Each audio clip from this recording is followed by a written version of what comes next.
Hey guys, adding on to what I was saying earlier, this is the gate that Lawrence Bittaker and Roy Norris drove their van up onto this fire road, which leads to the area that I showed you. This is the actual gate. You can also see it in pictures in that documentary I told you about. This is the actual gate that they came right through. Popped the lock off.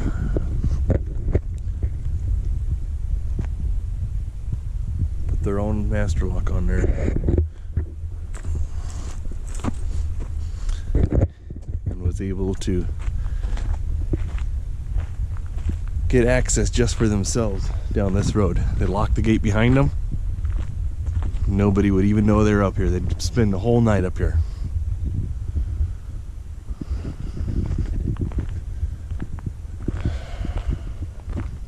Unreal. Just unreal.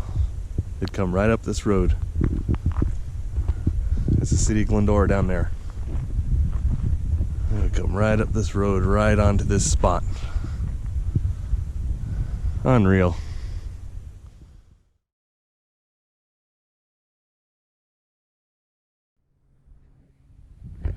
Hey guys, Nitro here. It's been a while since I've done one of these videos, but today I'm up here on a trail above Glendora, and I just had to come see this because I knew this is the area. This is the actual location of where a few of the ToolBox murders occurred in 1979. I had heard about the case a few years ago, and I had been researching it, and everything I could find, it was very vague, extremely vague. It would just say, you know, the crimes occurred in the Angeles National Forest or above Glendora. Some even said in San Dimas Canyon, which was way off. And I could never really pinpoint an exact location as to where some of these crimes occurred. Now I've been able to actually pinpoint the exact locations thanks to a really good, very well made documentary that was made a few years back. And this guy actually did interviews with the actual district attorney that prosecuted the case and read court transcripts, was able to get court transcripts and documents and everything else, and actually get the precise locations of where these things occurred. And it's just, it was baffling to me. I couldn't believe it because I had been looking for so long trying to dig up information and find out exactly where some of these things had happened. So when I watched this documentary, I was able to, he put old pictures as well as going to the locations himself, and by doing that I was able to Google Earth the locations, and I recognized them right away because I'd been coming up here ever since I was a kid, hiking, exploring all around these mountains. So right off the bat I knew, oh my god, I can't believe this is right where I used to go, you know, when I would hike with my dad and stuff. It's just I can't even describe the feeling right now. It's like hairs on the back of my neck are standing up. There's pictures, I'm going to try and link pictures from the 70s. The one suspect, Roy Norris, he rolled over on his buddy and gave up the locations of where these crimes occurred. And this spot right here, where this yellow box is, they drove their van up this dirt road. They had changed the Forest Service lock. They broke the lock off, put their own lock on. Drove their van up this road, right to this yellow box. Backed their van up to this yellow box. And that's where the murder of Cindy Schaefer occurred. It was right here in the summer of 1979. People come up here hiking, they don't even realize it. They don't even realize what occurred here. I cannot believe I'm standing in the same location.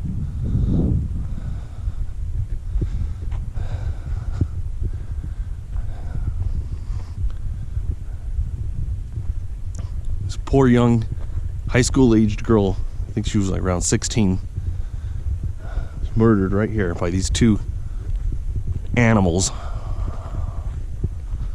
Right after the murder occurred, they came right over here, right down by this bend.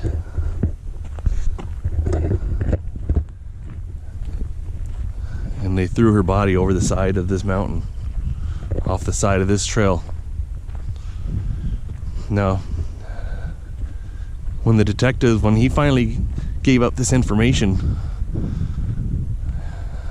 he came up here with the detectives and was showing them all the different areas. They had search and rescue, and all kinds of sheriffs and everybody else came up here to try and recover the body of Cindy Schaefer, as well as others that had gone missing up here and that they admitted to taking up here. But sadly, they were never able to recover Cindy Schaefer's remains. She's still up here somewhere.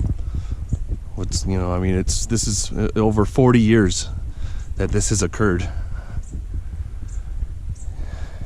So it's, a long time ago. But it's so sad that she was never recovered right at this bend here. And like I said, I'll try and link up pictures from this documentary. The guy's name is, his YouTube channel is Noblesse Oblige. It's a really weird name. It's 2 words, but it's the best put together documentary on this crime that I've ever seen. The only one that was able to actually pinpoint the exact locations of where these females went missing and where these murders occurred. Right in this area.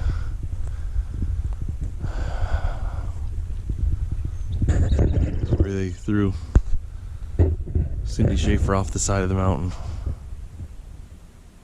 Unreal.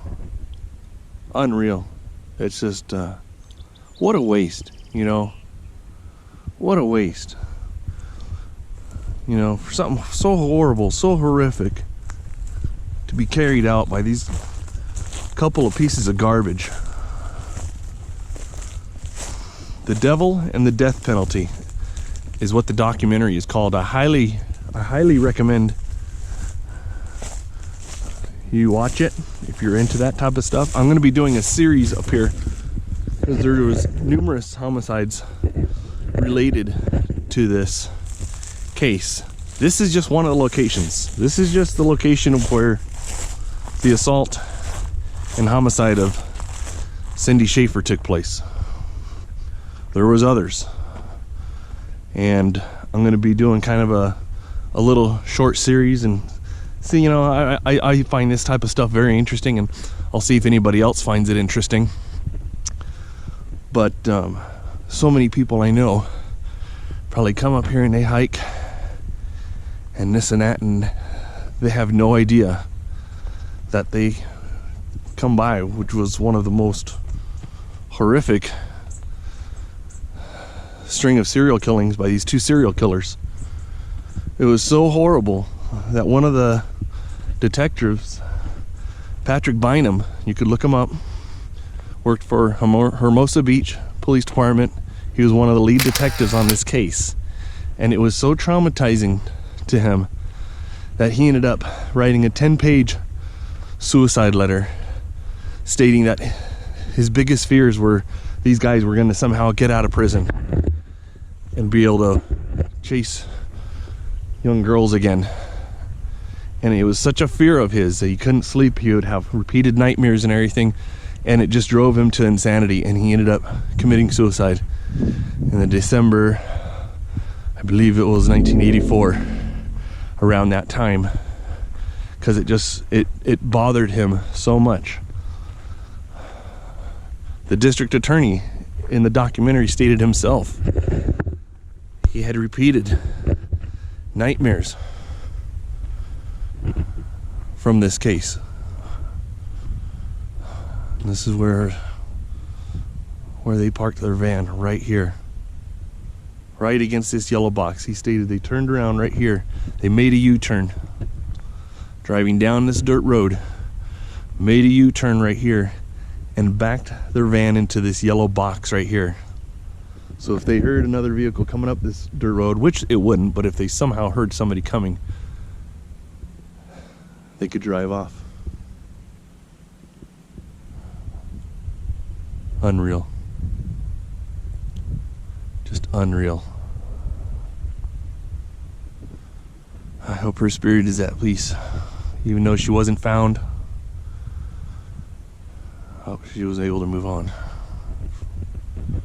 Such a horrible event. So horrible. I think maybe I'll come back in the summertime, maybe in summer, and put a picture over and a little candle or something, one of those little turn-on candles, battery operated, from 99-cent store or whatever. Shouldn't be forgotten. All right, guys, I'll see you on the next one. I'll be coming back up here again soon to do the next story. Later.